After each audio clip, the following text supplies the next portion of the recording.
The worst sound in my life wasn't a slammed door or breaking glass. It was silence, the kind that presses down on your chest until you can only take half a breath. I never thought a house could go that quiet in a single moment. It was a Sunday afternoon, coffee brewing, a plate of cookies cooling on the counter. I'd already left, then realized I forgot my phone on the hallway table. My wife, Lauren, was in the kitchen with her sister Kayla. Laughter, clinking mugs, the kind of easy noise that used to mean everything was fine. I stopped in the hall, 3 steps from the doorway. 3 steps away from the life I thought I had. Lauren's voice cut through the laughter. Sometimes I think back to college. Remember Derek from the dorms? That was a show. Kayla laughed, and Lauren kept going like it was nothing. Now I've got the nice house, the stability, all the boxes checked, and the intimacy, empty, like getting an expensive gift with dead batteries. More laughter. Then Lauren added, almost proudly, I've learned to laugh so I don't cry. I stood there, hand hovering over my phone, and felt the floor tilt under me. I walked out of the house like nothing happened. No slam, no scene, just quiet steps and my phone in my pocket. That became my routine in the days after. Shower longer than usual, brush my teeth slow, stay late at work just to avoid her eyes. She acted normal. But in the little things, I caught it. The way her tone changed, the way her words had edges. Take out the trash, she'd toss at me. But what I heard was, you're only good for chores. Grab some milk. And I'd do it like it mattered more than oxygen just to avoid feeling smaller than my own shadow. I didn't call her out on what I'd heard, not yet. Not because I didn't have the words, I had too many. But saying them out loud would make it real. And I wasn't ready to admit my home was already breaking. That week I started measuring everything in small distances. 3 steps in the hallway, 20 feet from our couch to the bedroom door. The walk from my car to the front porch felt like a mile with no oxygen. At night I'd lie awake and replay her words on a loop. Nice house, stability, empty. The sentence kept changing temperature in my head, cold at 9 p.m., burning at 3 a.m. I wasn't quiet because I didn't care. I was quiet because saying it out loud would have turned a crack into a fault line, and I knew once it split, there'd be no putting the floor back together. At first, it was small stuff, the kind of things most couples argue about. But with Lauren, every word started to feel loaded. One night I handed her a cup of tea, trying to be thoughtful. She lifted an eyebrow and said, "Warmer than your enthusiasm. Thanks." She said it like a joke, but I felt the sting. Later that evening, we sat on the couch. The television was on, some mindless show neither of us cared about. I tried to ask her about her day. She shrugged, barely looked up from her phone. The only time she smiled was when her screen lit up with a new message, not from me. That smile, it cut worse than any insult, because it reminded me her laughter belonged everywhere but here. Another night she sighed loud while I was doing dishes, like my very breathing annoyed her. Every little thing I did seemed wrong, too slow, too clumsy, too much. And sitting there in the quiet, watching her scroll, I realized something awful. Even our silence wasn't ours anymore. It was death by 1,000 cuts, and each one left a scar no one else could see. A week later, we went out with friends. Dinner, drinks, the usual small talk about work, sports, and weekend plans. For the first hour, it actually felt normal. I laughed, I told a couple jokes, I almost convinced myself we were just another couple at the table. Then the conversation drifted to wedding nights. Someone cracked a story about how nervous they were. Everyone laughed, trading little confessions. The whole table felt warm, easy. That's when Lauren leaned back in her chair, swirled her wine, and smirked. You know, sometimes I wonder if it's my fault you're so average. That's when Lauren leaned back in her chair, swirled her wine, and smirked. You know, sometimes I wonder if it's my fault you're so average. The laughter around us stuttered, like people weren't sure if they were supposed to join in. One guy chuckled nervously. Another girl avoided eye contact and looked down at her plate. I forced a smile, cracked a line about football, and a couple of them laughed, grateful for the exit ramp. But inside, I was sinking. I sat there with my hand on my glass, pretending the joke rolled right off me while my chest burned. That was the night I realized her little digs weren't accidents. She wanted me small, and she wanted witnesses. The television was on in the background, some over-the-top drama.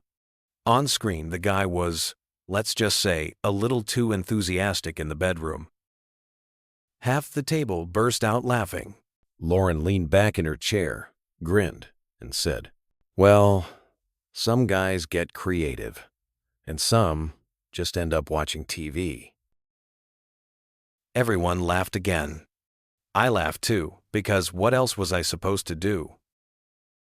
But inside, it felt like someone had dumped a bucket of ice water over me. I sat there, smiling for the crowd, while my marriage slowly bled out in front of strangers. A few days later, I stopped by a bakery after work. They had these little cinnamon rolls Lauren used to love back when things were good. I thought maybe reminding her of the past could soften the edges. I put the box on the counter and said, "Got these for you." She glanced at them, took a sip of her tea, and said flatly, "Don't start with the theater. We've been on autopilot for a long time, and you know it." I just stood there. No yelling, no fight, just her words sitting heavy in the room. That night I lay in bed staring at the ceiling, wondering how a simple gesture had turned into another weapon. It hit me. Sometimes it's not the screaming that breaks you. It's the quiet way someone tells you they've already checked out. One evening she asked me to grab a few things from the store on my way home. I came back with the bags, set them on the counter, and realized I forgot one item. Something small, nothing that should have mattered. Lauren pulled the receipt out of the bag, scanned it, and shook her head. Figures. You always forget something. Easier for you to forget than to ever really deliver. She walked off, leaving me standing there with the groceries. It was such a small moment, but it cut deeper than it should have. Because I knew she meant more than a carton of milk. It wasn't about shopping. It was about us. And in her eyes, I was already failing the test I didn't even know I was taking. We went out to this little cafe downtown, just the two of us. For the first 10 minutes, it felt almost safe. We talked about the menu, the weather, stupid small talk couples use when they're just going through the motions. The waitress walked up, notebook in hand, smile polite but tired. I was halfway through giving my order when Lauren leaned forward across the table. She tugged at my collar, straightened it like I was a kid on picture day, and said loud enough for the waitress to hear, "Try not to screw this up too." The waitress froze for half a second, gave me that polite little smile people use when they're uncomfortable, and wrote down our meals. I felt my face heat up. My ears, my neck, everything burned like I'd been caught doing something wrong. Lauren just picked up her water glass, took a sip, and looked around the room like nothing happened. I let out this awkward laugh, hoping the waitress believed it was a joke, hoping anyone watching would too. But the truth? My stomach twisted so tight I could barely swallow. That moment hit different. Because it wasn't just between us anymore. She wanted me small in front of strangers, and she didn't care who noticed. It was a Saturday night. I was making pasta, stirring the sauce, trying to hold things together with food and silence. Lauren came in with grocery bags, dropped them on the counter, and without looking at me said, "Why'd you buy the cheap wine? Tastes as bitter as your confidence." I set the spoon down, wiped my hands, and looked right at her. "Say it. All of it. Don't dance around anymore." She didn't flinch. She never did when she had the chance to cut. "Fine. You want it? You're lousy in bed. I faked it for years, and honestly, she laughed sharp. I was embarrassed even thinking about it. And without me, you're nothing. You won't leave. You don't have it in you. All you know how to do is take it." Her words hung in the kitchen like smoke.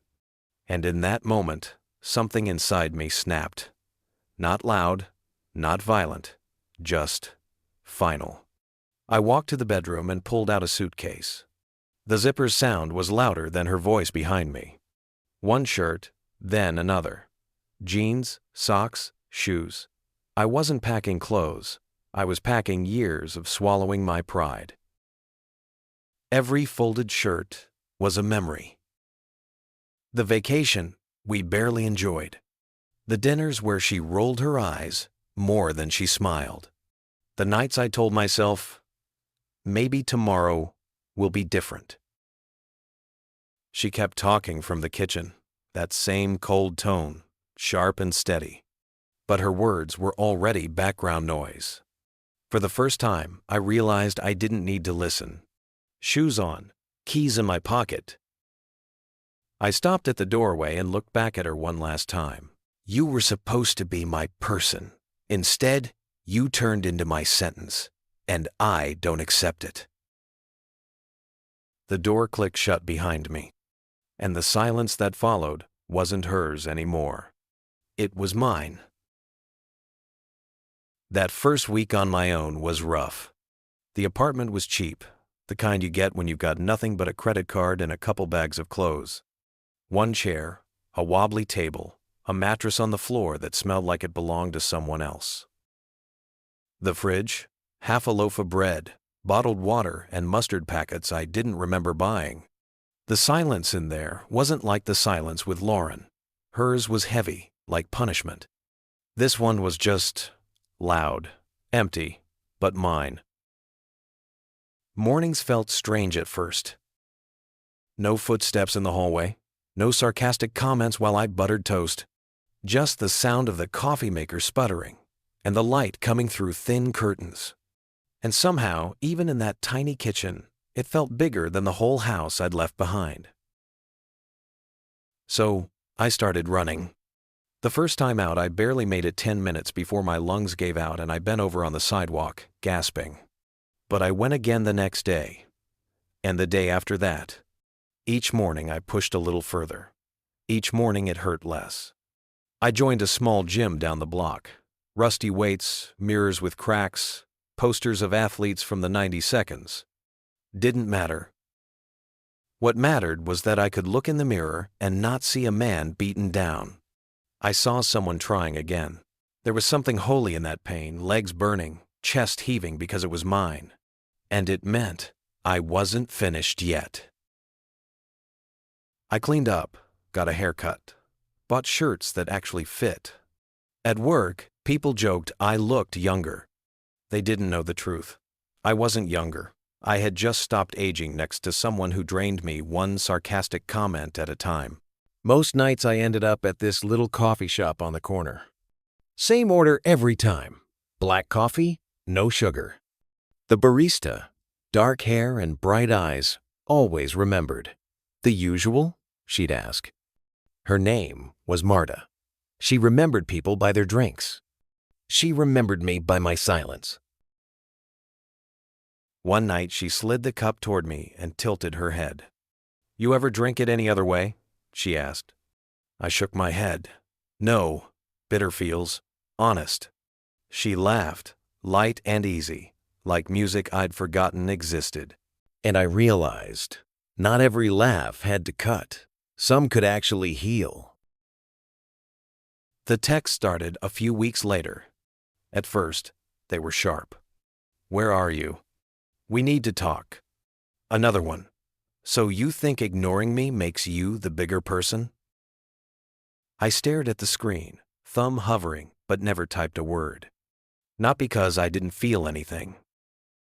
Because I felt too much, and silence was the only way to hold myself together. Then The tone shifted. I was stupid. I regret what I said. You were better than I gave you credit for. Before, those words would have wrecked me. I would have run back, desperate for even a broken version of what we had. But this time, I was sitting on a park bench while Marta read out loud from a book, her voice calm, steady.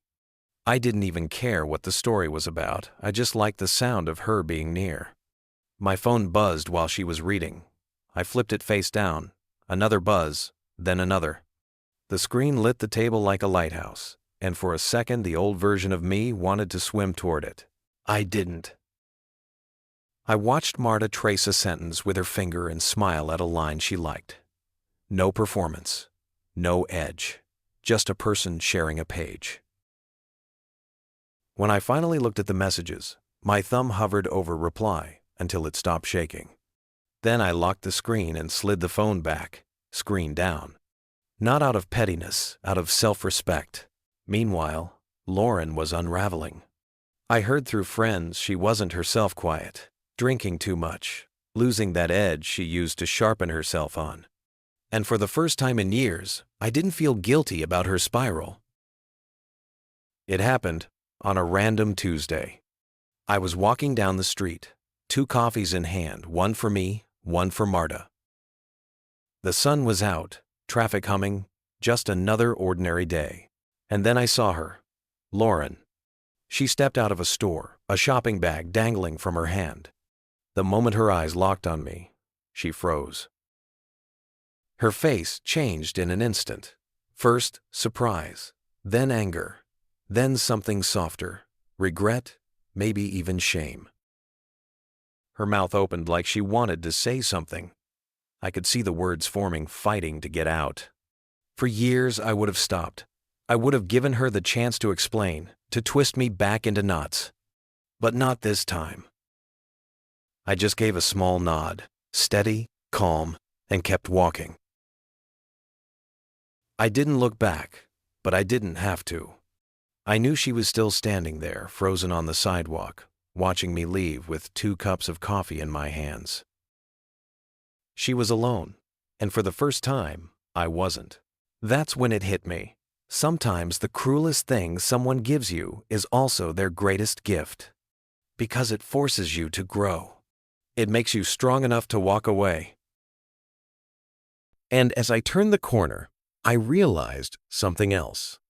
Some endings aren't endings at all. They're beginnings in disguise,